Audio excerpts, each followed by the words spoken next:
Hello. So here we are, part 2 of Sir Gawain.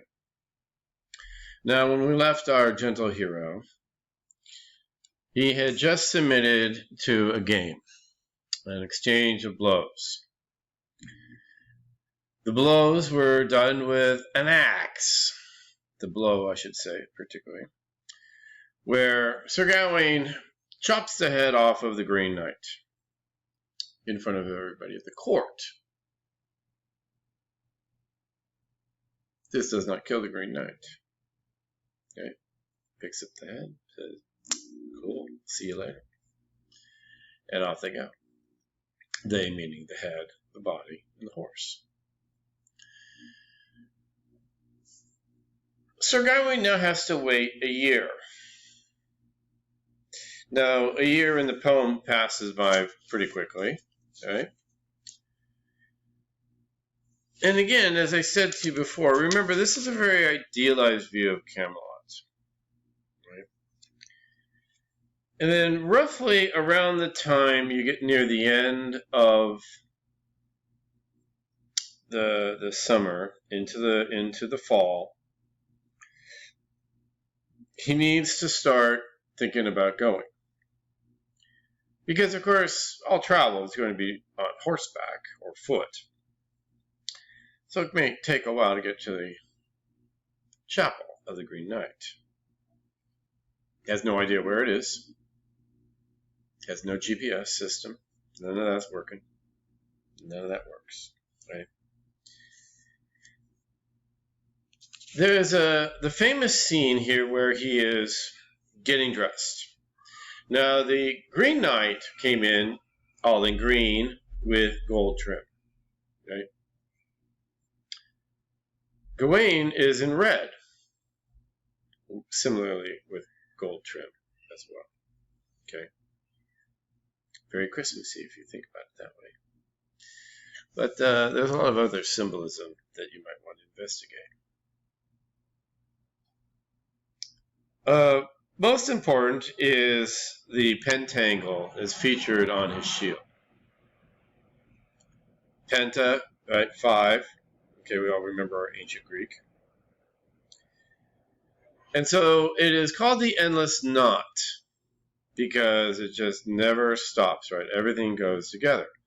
Meaning, symbolically, that all these virtues hold together as well. That is to say, once you pull on one of these, everything else is affected. Right? So there's 5 fives. There is, of course, the 5 senses. This is all about, of course, our sight, touch, sound, all that good stuff. But it suggests also that Gawain not be led astray by the senses. In other words, magic, which is clearly at play here on some level, can deceive. We saw that, of course, already in the Wife of Bath's Arthurian tale as well, right? Things are not always what they appear to be. People are not always what they appear to be. There are the 5 fingers. Apologies to the thumb. We're just calling the thumb a finger for our purposes. And that, of course, seems to represent strength. There are the 5 wounds of Christ. Right? And, of course, that, leads us to, as we put it, more spiritual understanding of suffering. Right? The 2 hands, the 2 feet, and the side. The 5 wounds of Christ. There are the 5 joys of Mary. Okay. The Annunciation, the Nativity, the Resurrection, the Ascension, the Assumption. You know that, right? The Annunciation is when the Virgin Mary is told, "Hey, guess what? You're going to have a baby. Don't worry, baby's God's." Right? The Nativity, birth of Christ, right? Jesus. The Resurrection, when Christ rises from the dead. Right? The Ascension, which is when Christ goes back to heaven. Right? Because he doesn't hang around forever after the resurrection. And the assumption in Catholicism, particularly the belief is that Mary never actually dies, right? That God assumes her up into heaven. So she never even experiences death. Those are the 5 joys of Mary. And then the fifth 5 are the 5 fives. The 5 virtues of generosity, brotherly love, cleanliness, chivalry or good manners, and courtesy or compassion. Okay, so 5 fives. All these 5 fives work together. And what they do really is they create, if you will, kind of a definition of what a good night is supposed to be all about. Gawain has to go find the Green Chapel now. And he wanders, and he wanders, and he wanders. And the poet basically says that there's all kinds of adventures that go on, and we couldn't possibly talk about those. Okay. Now it's getting pretty near his deadline. And he hasn't found anything or anyone that could direct him to the Green Chapel. And he's at Christmas Eve. Right?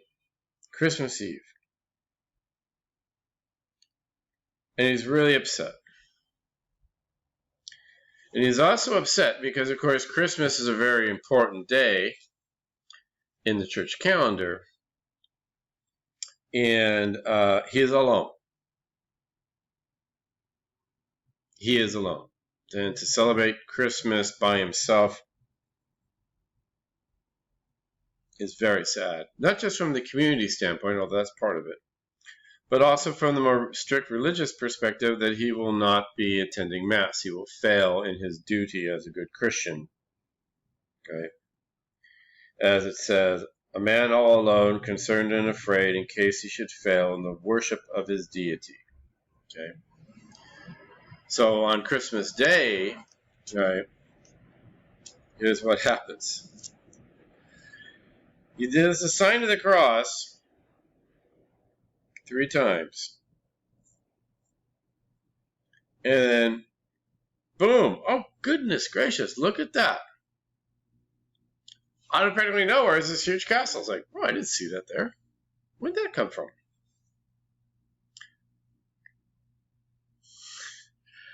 Actually, Gawain doesn't ask that kind of a question, which I think is very important to understand as you look at this, right? Everybody seems to accept everything at face value. Dude comes in all in green, no problem. Gets his head chopped off, still alive, no problem. Magic castle shows up, no problem. Nobody's questioning anything. It just all seems to happen, okay? And remember, when we think about mystery and magic, right?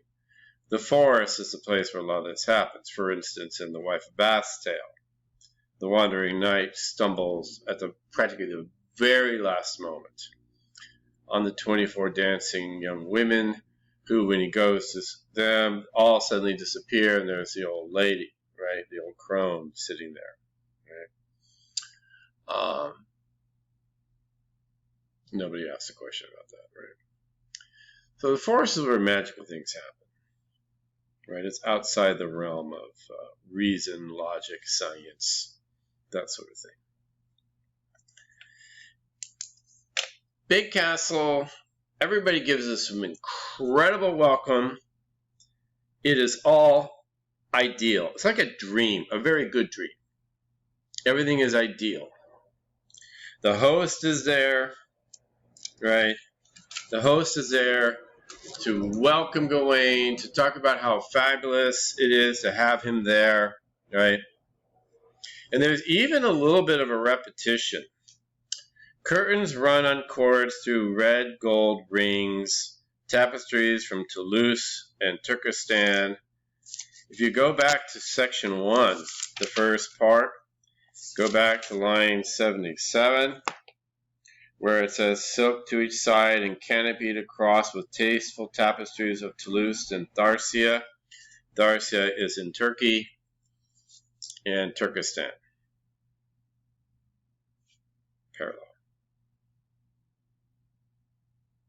The host's wife shows up, and she is beautiful.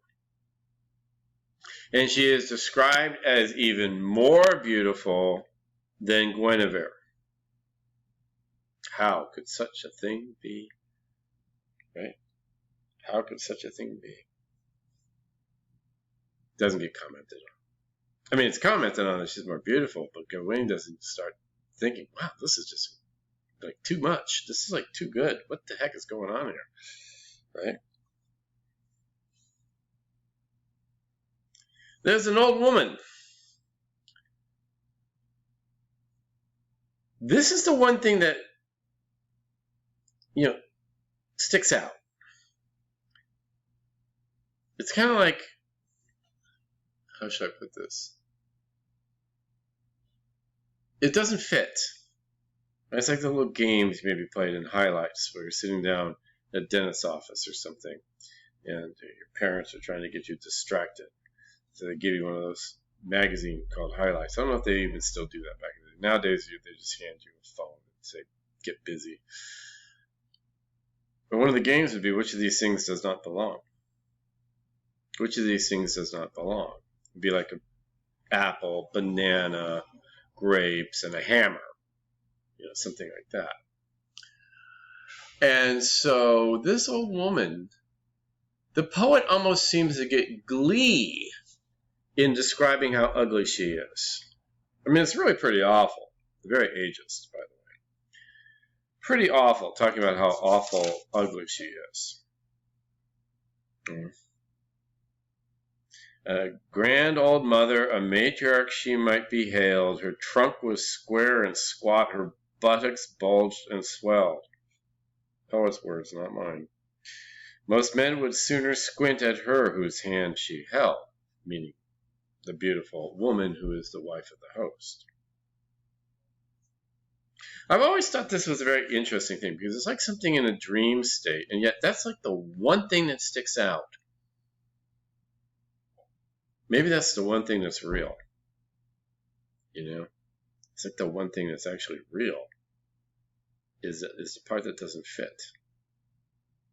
The ugliness of that person. Well, you have to read the whole thing. I don't think we're going to have time to talk about what happens with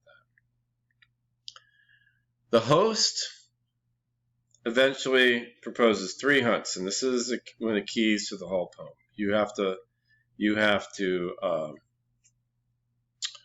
read these. It is a discussion thread question that you may choose to write on. Each day is a new hunt, right?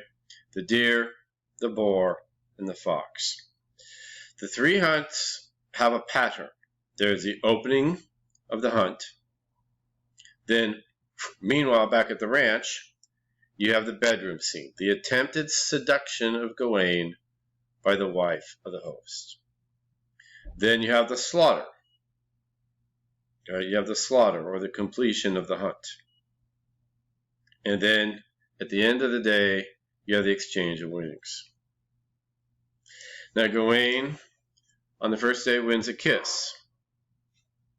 He has fended her off, this woman who wants to seduce him. But he did get a kiss from her, so he gives the kiss back to the host. Second day, 2 kisses. Third day, 3 kisses. But the third day is something a little extra special. There's the girdle. The magic girdle that if he wears, he will not come to harm. And this is the ultimate temptation. He will not come to harm. And he does not give back the girdle. Right? Notice also, by the way, in the parallelism of all the stories, right? The host goes first on the first and second day. The third day, Gawain goes first. There's a little psychology there.